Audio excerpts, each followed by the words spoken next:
여러분은 지금까지 살아오시면서 여러분이 계획했던 것들, 또 그런 것들이 제대로 잘 진행되고 계셨습니까? 또 아니면 뭔지 모르는 일 때문에 갑자기 그 일이 뭐 변경이 되거나 아니면 뒤틀어지거나 중단된 적은 없으십니까? 계획을 철저히 세웠다고 했는데 갑자기 일이 그렇게 될 때도 있지요. 오늘도 마찬가지인 것 같아요. 예배 이렇게 시작할 때 준비하고 뭐 이렇게 다 있는데 갑자기 또 이렇게 일이 생기니까 당황스럽기도 하네요. 우리가 이제 이 신앙생활 하다 보면 내가 이게 하나님의 뜻이라고 생각을 하고 또 그 뜻 안에서 순종하고 그 일들을 진행하는 가운데 갑자기 그 일들에서 내가 생각하지 않았던 방향으로 일이 틀어질 때가 있지요. 있습니다.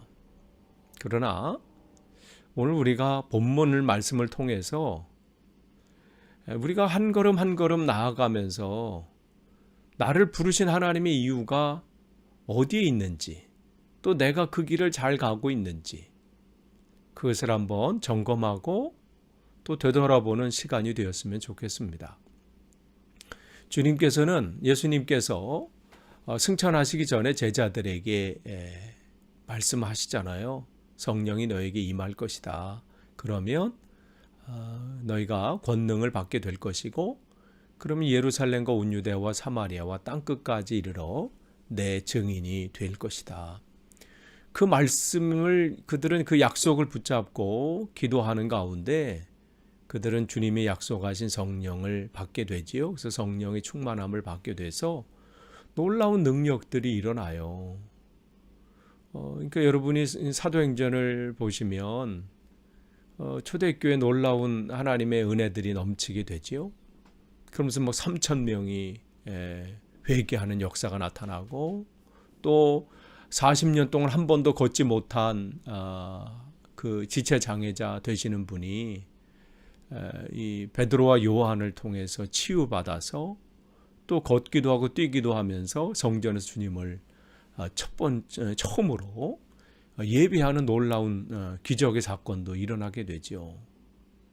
그 일 때문이었는지 또 그 일로 인해서 성령께서 역사하셔서 또 5천 명이 주께로 돌아오는 그러한 놀라운 회심의 사건들이 초대교회에 일어났습니다. 그러한 가운데 물론 핍박도 있었지요. 예수를 그리스도로 전하지 말라는 그러한 유대 당국자들의 이 협박과 공격들이 있었지요. 그러나 그들은 그 앞에서 무너질 수 없었고 포기할 수 없었죠. 우리가 보고 들은 바를 말하지 아니할 수가 없다. 하나님 말씀을 들은 것이 옳으냐, 당신들 말을 듣는 게 옳으냐 하면서 그들은 자기의 믿는 바를 온전히 전했습니다. 뭐 이쯤 되자 그들은 더 강력하게 그 사도들을 다 잡아서 옥에 가두기도 하지요. 그러나 주의 천사를 통해서 그들은 그의 사역을 계속 진행하도록 주님께서 인도하셨습니다. 이때까지는 어느 정도 괜찮았어요. 그런데 이제 사도행전 7장에 보면 스데반 집사님이 복음을 증거하다가 순교하는 사건이 일어나게 되잖아요. 그 일로 인해서 갑자기 이 교회, 예루살렘 교회에 분위기가 달라져 버린 거예요. 예전 같은 분위기가 아니에요. 여러 가지 협박과 그런 환란이 그들에게 찾아오지요. 생각하지 않았던 것일 수 있어요. 자기들의 계획은 이런 계획이 아닐 수도 있어요. 그런데 계획이 갑자기 바뀌어 버리는 거예요. 그전까지는 예루살렘 안에서 그것이 이제 도시니까 또 그곳에서 복음을 증거한 그 시간들이 더 중요하다고 생각을 했겠죠. 또 절기 때마다 찾아오는 그 수많은 사람들, 그런 사람들을 맞이하기 위해서는 철저한 더 준비와 그러한 시간들이 필요하다고 생각할 수도 있어요.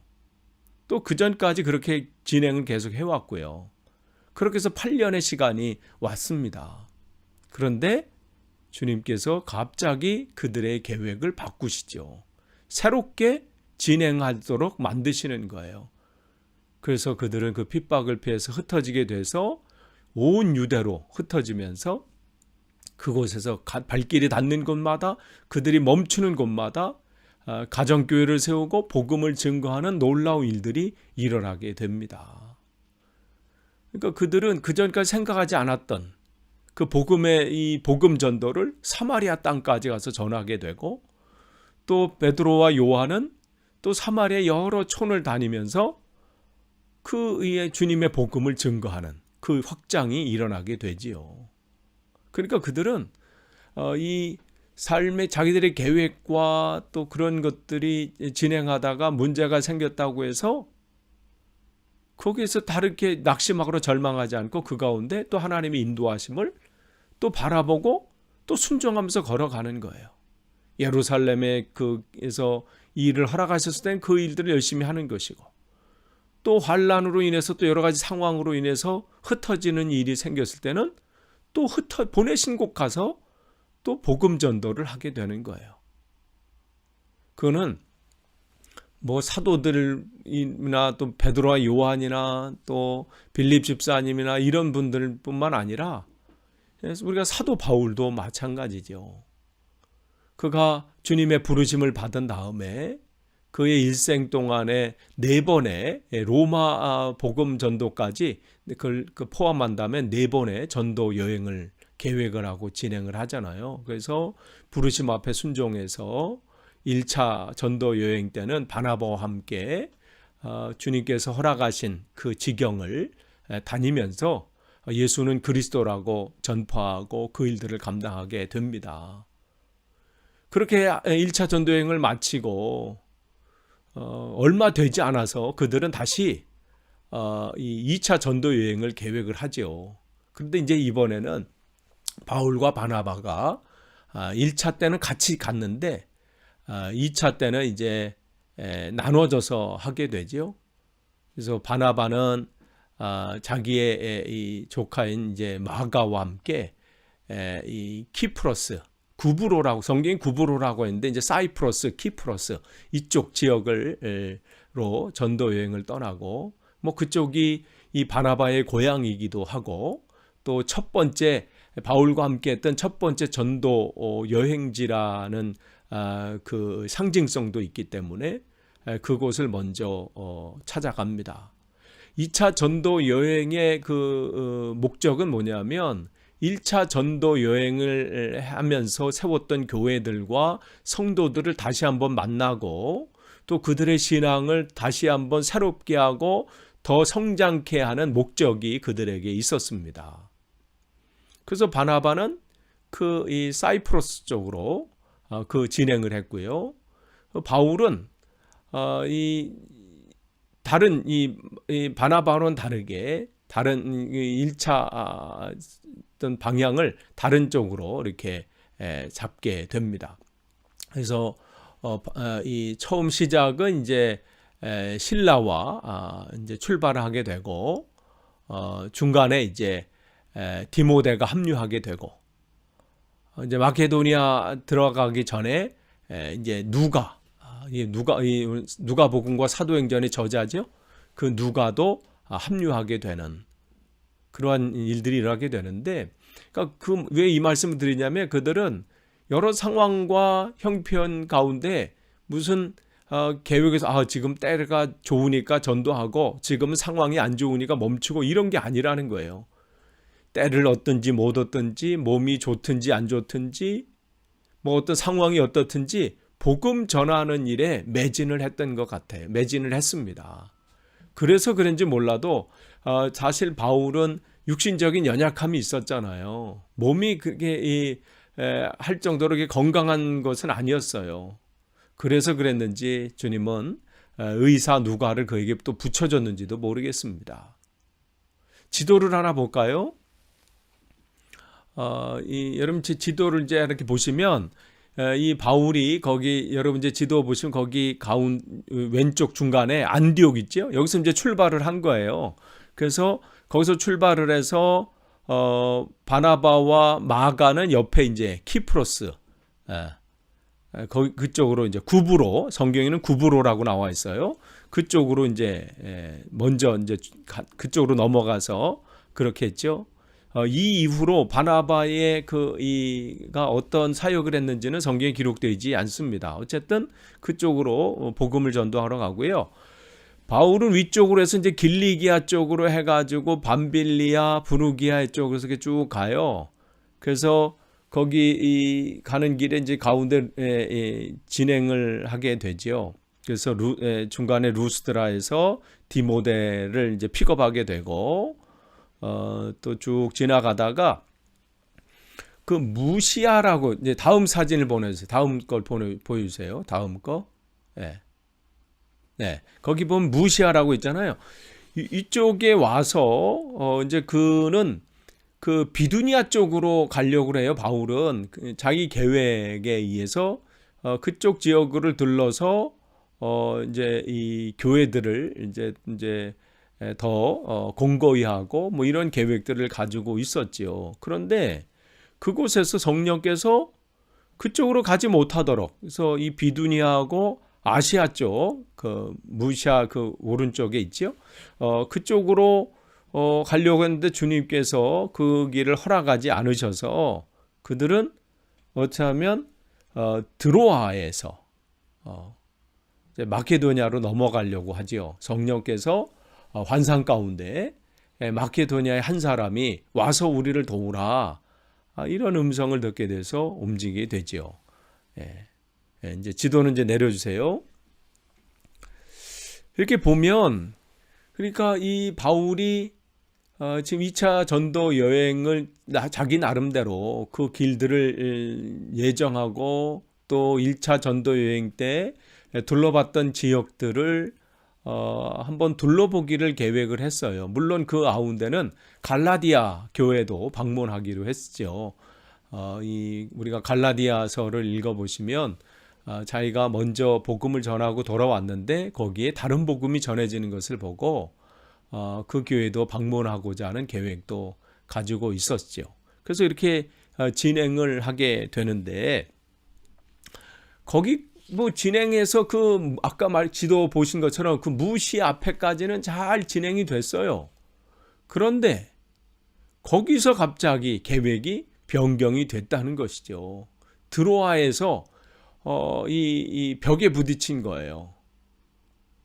자기 계획은 이렇게 자기 나름대로의 계획이 가지고 있었는데 다음 예정지로 아까 말씀드린 아시아하고 비두니아를 생각하고 있었는데, 그런데 갈 수가 없었습니다.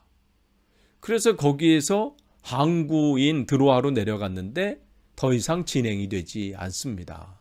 그래서 바울은 적잖이 당황을 했겠죠. 하나님의 뜻이 무엇인가? 또 지금까지 잘 이렇게 진행되어 왔는데 왜 하나님이 갑자기 이 길을 막으시나? 우리가 때로는 그럴 때 있어요. 그 길들을 걸음걸음 속에 하나님께서 인도하심이라고 믿고 또 그렇게 주님의 인도하심을 따라서 진행되고 이제까지 왔는데 갑자기 왜 이 일들을 변경되고 또 막힘이 있고 뭐 중단이 있고 뭐 이럴 때 우리는 적잖이 당황하게 됩니다. 그런데 하나님께서는 그 가운데 또 다른 길을 보여주시죠. 그러니까 우리에게 중요한 것은 내 계획이 중요한 게 아니라 그때 나를 인도하시는 그 하나님의 인도하심을 바라보는 거예요. 그래서 거기 보면 이제 사도행전 16장 9절에 보면 말씀을 보시면 환상 가운데 한 사람이 등장하지요. 마게도냐 사람 하나가 서서 뭐라고 하느냐면 와서 우리를 도우라. 이 음성을 듣게 됩니다. 이 가운데 바울은 바로 16장 10절 말씀 보시면 이렇게 하나님께서 자기에게 말씀하시고 이렇게 환상하는 것을 주님께서 자기를 그 길로 인도하신다는 그 복음을 증거하는, 복음을 전하라고 자기를 부르셨다는 것으로 확신을 했습니다. 그래서 그 전까지 자기 계획들이 있었어요. 그러나 그 계획보다 더 중요한 것은 하나님의 계획을 따르는 거였어요. 그래서 그는 그 드로아에서 발길을 옮겨서 지금 이제 그리스죠. 그 그리스 지역으로 올라가게 되는 거예요. 그래서 그 지역으로 왔는데 바울은 그 지역 속에 어디로 가게 되나요? 그럼 유럽으로 지금 발걸음을 옮기게 하신 거거든요. 그러면 유럽으로 가서 복음을 전하려면 어디로 가는 걸까요? 보통은 복음을 전하려면 보통은 로마를 가야 되지 않겠어요? 로마에서 복음을 전하든지 아니면 아테네에서 복음을 전하든지. 근데 하나님께서 바울을 어디로 발걸음을 옮기셨나요? 오늘 우리가 읽은 성경에 보면 빌립보로 발걸음을 옮기게 하셨어요. 왜 그랬을까요? 왜 하나님께서는 로마도 있고 뭐 아테네도 있고 더 큰 도시가 있는데 왜 빌립보로 발걸음을 옮기게 하셨을까요? 성경을 또 볼까요? 16장 사도행전 16장 12절에서 13절 이렇게 보시면 이제 그들이 이제 드로아에서 배를 타고 와서 도착해 보니까 거기가 빌립보예요. 빌립보의 그러니까 마게도냐 지방의 첫 번째 성이고, 그러니까 첫 번째 이제 방문한 곳이죠. 또 로마 식민지고, 거기에서 이제 수일 유하다가 안식일에 13절 보시면 기도할까 하여 문밖 강가에 나가서 거기 모인 여자들에게 말하는데, 첫 번째 하나님의 인도하심을 받고 첫 번째 나가서 복음 전도한 것이 어디 곳이에요? 강가에서 거기 있는 누구들에게? 여자들에게. 여러분 그 당시에 여자 이를 어떻게 취급했는지 우리가 역사적인 상황 속에서 우리가 잘 알고 있잖아요. 아니 지금 복음을 증거하려면 그래도 그럴듯한 사람, 또 어떠한 지위가 있는 사람, 영향력이 있는 사람 그렇게 전해야 할 텐데 주님은 그의 발걸음을 강가에 앉아있는 여자들에게로 옮기게 하셨습니다. 왜일까요? 왜 하나님은 이렇게 인도하실까요? 우리는 알지 못하지요. 또 그 당시 우리가 찾아가서 사도 바울에게 물어봤어도 모른다고 얘기했을 거예요. 자기가 그렇게 발걸음 옮기게 하셔서 하니까 거기 왔다고 얘기했겠죠. 무슨 바울에게 처음부터 출발할 때 그런 계획을 가지고 있었겠어요? 그때 그 순간순간 영적인 민감함을 가지고 그렇게 한 걸음 한 걸음 했을 때 그는 그 길이 주님께 순종하는 길이었습니다. 우리는 무슨 대단한 계획을 세우고 또 어떠한 대단한 성취를 했을 때, 결과물을 내었을 때 우리는 하나님에게 쓰임받다고 생각할 때가 있어요. 때로는 어느 한적한 곳에서, 아무도 없는 곳에서, 별 볼 일 없는 장소에서, 그럴 때 내가 사명을 감당할 때 남들한테 얘기할 것도 별로 없고 또 보고할 것도 없고 그런 상황 가운데 정말 우리는 때로는 절망하기도 하고 때로는 실망하기도 할 때 있습니다. 그러나 진짜 하나님의 사람들은 어떠했는지 아시지요? 우리가 성경을 통해서 우리는 그 힌트, 그들의 또 그 삶을 우리는 보게 됩니다. 빌립 집사님도 그랬고요. 지금 바울도 마찬가지예요. 그냥 그때 하나님께서 인도하심에 따라서 그 길을 걸어간 거예요. 우리 신앙의 선조들은 다 그러한 삶을 살았습니다. 주께서 말씀하시는 대로 오늘도 그 길을 걷는 거예요. 그 길을 걸었을 때 지금 아까 말씀드린 그 여자들에게 말하더니 뭘 말하는 거예요? 복음을 전하는 거지요. 그들은 그 사람들이 어떠한 사람들인지 중요하지 않아요. 자기에게 복음을 전해야 할 그 순간이 오면, 그 상황이 오면, 그 때가 오면 주저하지 않고 망설이지 않고 복음을 전하는 거였습니다. 그게 초대교회 모습이었고 오늘 우리가 따라야 할 모범이 바로 그것입니다. 바울은 자기를 거기 보내신 이유가 있음을 분명히 알았습니다. 자기 계획은 다른 데 있었어요. 그런데 그 계획을 이 하나님께서 멈추게 하시고 또 새로운 길로 인도하시게 하신 것은 그곳에 또 다른 더 급박한 일이 있기 때문에 그런 것이지요. 여러분, 거기서 우리는 이 바울이 누구를 만나게 된지 아시죠? 루디아라는 한 여자를 만나게 됩니다. 또한 그 걸음은 그곳에서 빌립보 감옥의 간수와 그 가족들을 그 가족들에게 복음을 전하는 또 이 일들이 일어나게 되면 우리는 알게 됩니다. 이 일들이 첫 번째 유럽 선교의 첫 번째 교회가 세워지게 되는 것이죠. 또 그 일들이 일어나게 되는 거예요. 근데 이 제자들이 또한 사도들이 또 바울이 어떻게 이렇게 그 상황 속에서 그들의 이러한 결정들을 할 수 있었을까요? 그것은 마태복음 11장 5절 말씀에 있어요. 이 5절 말씀은 어떠한 때에 얘기하신 상황인가요? 옥에 갇혀있던 세례 요한이 자기 제자들을 보내면서 예수님, 당신이 우리가 기다리는 메시아입니까? 아니면 다른 사람을 우리가 기다려야 합니까? 이럴 때 예수님께서 하신 그 답변으로 하신 말씀이에요. 그 제자들에게 너희는 너희 스승, 너희 선생 요한에게 이렇게 전달해라.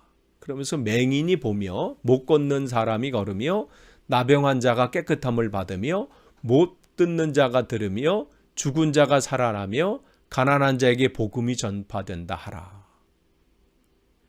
여러분, 이 상황, 예수님 당시 이 사람들은 누구인가요? 바로 그 당시 사회에서 또 유대교에서 죄인으로 다 인정한 사람들이에요.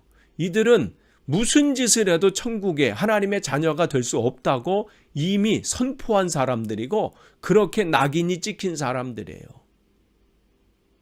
이 사람들은 전도의 또 선교의 이 범위에 들지 않습니다.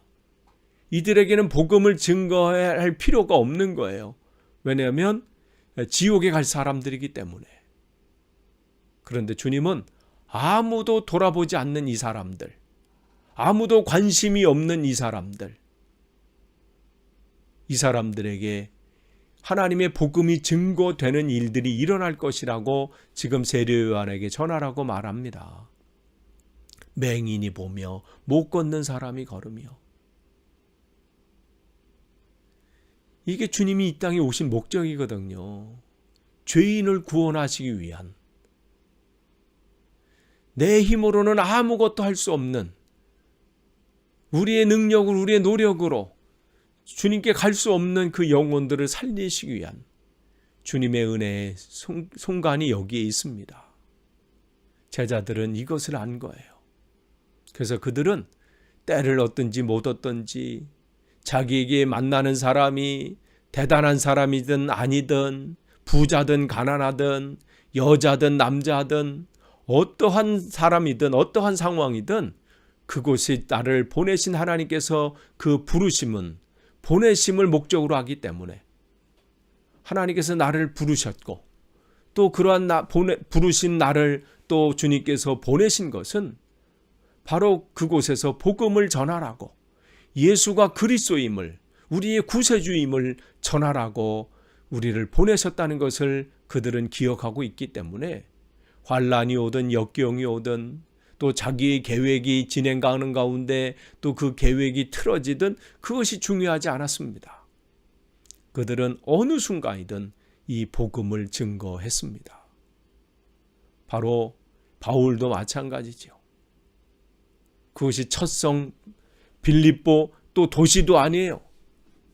그 강가에 여자의 몇 여자들이 이렇게 모여있는 그곳에 주님은 그곳으로 발걸음을 옮기게 하셨고 그곳에 복음을 증거하게 하셨고 또 그 길 속에 바울은 순종함으로 그 사명을 감당했습니다. 우리가 아는 것처럼 바울의 이 사역을 감당함에 있어서 이 루디아가 얼마나 큰 도움을 줬는지는 우리는 잘 알고 있습니다. 여러분이 지금 누구에게 복음을 전하려고 계획하고 계신 분이 있습니까? 또 아니면 여러분이 어떤 일들을 계획하시는 일 가운데 또 하나님의 또 인도하심을 여러분이 느끼고 계십니까? 여러분을 어느 곳으로 보내시든 또 누구에게 여러분을 맡기시든 여러분 그 사람은 하나님께서 우리에게 붙여주신 사람입니다. 우리를 부르시고 보내신 이유가 다른 데 있지 않습니다. 바로 그에게 복음을 전하라는 것입니다. 그 영혼을 살리라는 것입니다. 오늘도 이 세상은 우리 교회에게 이 시대에 세워진 성도들에게 외칩니다. 와서 우리를 도우라.